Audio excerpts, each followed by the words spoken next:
Well, ladies and gentlemen, the first keynote address for today, but in fact in the series this is the keynote address 7, and the subject for this session is India as a competitive destination for high volume electronics manufacturing.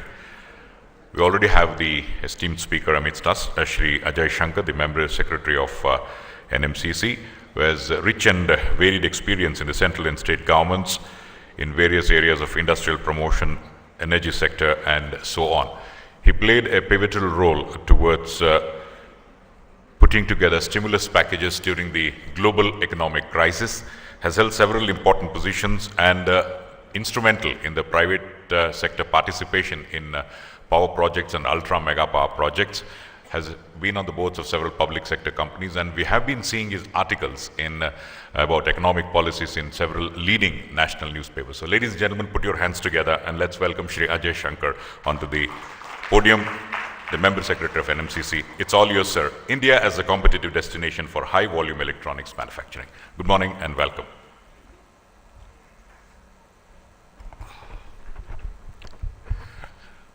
Morning. Let me thank you for giving me the privilege of being with you here today. This is something which, in fact, last year I had said I'd come, but I couldn't come. But I think this year's time is just right because we are at an inflection point in the country. And therefore, I think this year is going to mark the beginning of what I think is a very major transformation in the landscape as far as this sector is concerned. If we go back in time and pre-91, which is late 80s, which of course is a long, long time back now,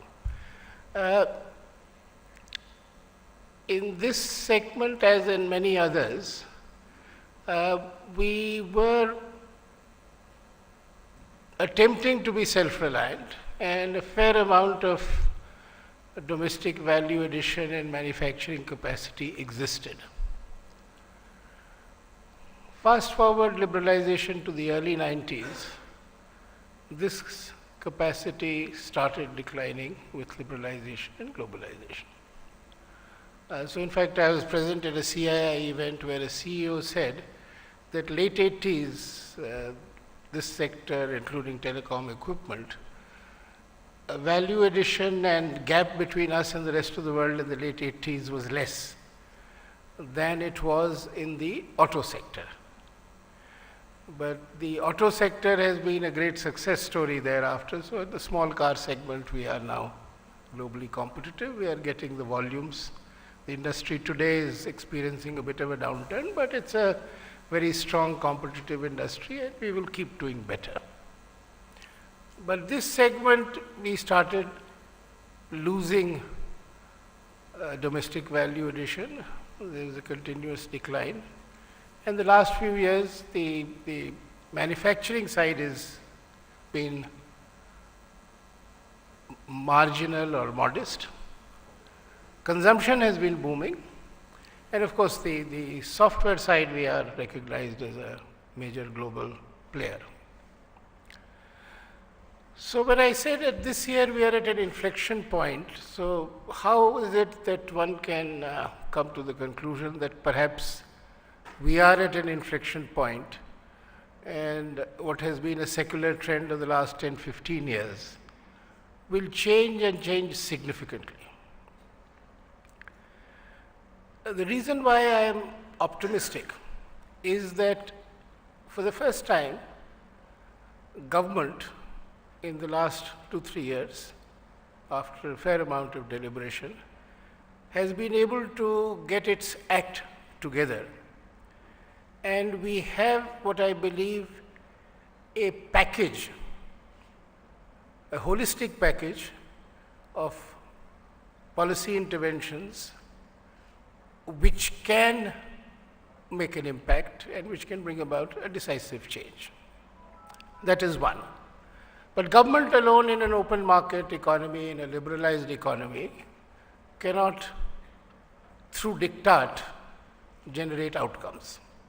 It can, through diktat, generate outcomes in what it does within government. So it can do so in defense, in strategic sectors, but where you have a liberal open market economy or in a globalized world, government through diktat can not achieve market outcomes unless what it attempts can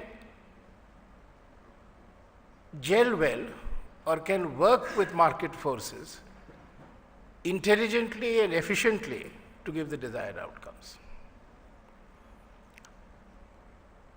Now, this is where I think, in partnership with your industry leaders, in partnership with smart people, and in a genuine stakeholder consultation process, I think the government has got its act together and the policy interventions are kicking in, and over time, and not too much time, in a few years, we should see a major shift. Now, this is a segment where either there is a major shift and India becomes a major location or a hub for volume manufacturing, for the creation of the supply chain, for innovation, for product development, for even emergence of new and smart firms. So either we get all of it, or we could still be struggling. But I think that we are poised to get all of it together in a big bang, because the intervention is of a critical mass, and given the ecosystem that already exists in the country, I think the big bang outcome is likely. Now let me go back to the software industry and its great success. It's now fashionable to say that it succeeded because government stayed away and did nothing.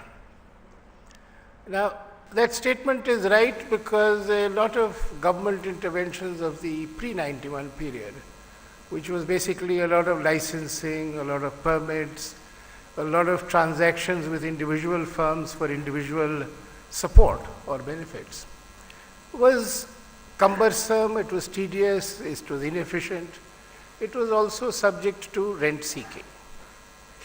So, post 91 and in this present liberalized, globalized economy, if government is to try and use policy instruments, it must use it a little more intelligently or a little more deftly, and not attempt what it did in the 80s. Now, if I look at the software industry, I think that is the first case study of really smart and intelligent industrial policy, except that government is not very good at communicating, so it hasn't articulated its case well. What did government do in the early 90s? It put in place a regulatory framework where software exports, which is services export, was treated as being equivalent to goods export. So all the benefits which exporters were getting, they started getting in the software sector. The other big thing it did in the early 90s, and which required expenditure of money, was to put up these communication links where you could get the real-time connectivity with the hub, which is the United States, and to customers, clients, the parent institutions and JVs or outsourcing work on a real-time basis. So these two enablers and nothing more, and the industry just took off. So I remember early 90s, mid-90s, there was great skepticism about the future of the software industry in the country. I remember some, somewhat cynical articles saying that this is a hype about nothing. Now today we know that this is our strongest success in the globalized economy. So I think in the manufacturing side, we could be on the cusp of a similar transformation. Now let me just run through the factors which give me optimism. The first is that I think after a lot of deliberations, I think government is on the verge of getting in 2 chip manufacturing facilities in the country. Now, as the plants come up, the lead time is not too much, so there's a central pillar of volume manufacturing should hopefully be in position. in 2 to 3 years' time, 3 years roughly. Now, in parallel, the 25% investment subsidy under MSIPS has been rolled out. So, there are firms taking benefit of that subsidy and capital investment, and depending on the success of that program, many others will come in, because essentially in any new area of investment, the first movers are the ones who are ambitious or bold, and if they succeed, then you generally get a rush of investment thereafter and a bit of a herd mentality operating, which is great for success, because then there is competition, there is success, there is failure also. The third component of this package is the creation of manufacturing clusters. Now, today's newspapers say, and yesterday you were informed here, that this government has come forward in a very ambitious way. There is expectation that at least 3-4 state governments will put together the cluster program for implementation within the coming months. It's well recognized in industrial policy or industrial development literature or through history, that there are great advantages in agglomeration, that there are externalities which come if a lot of people are together, and each one adds to the strength and competitiveness of the other. So, industries all over the world over the last 150, 200 years have emerged in clusters. So, recognizing that the attempt is to get 4 to 6 clusters going in this country, so that we have the competition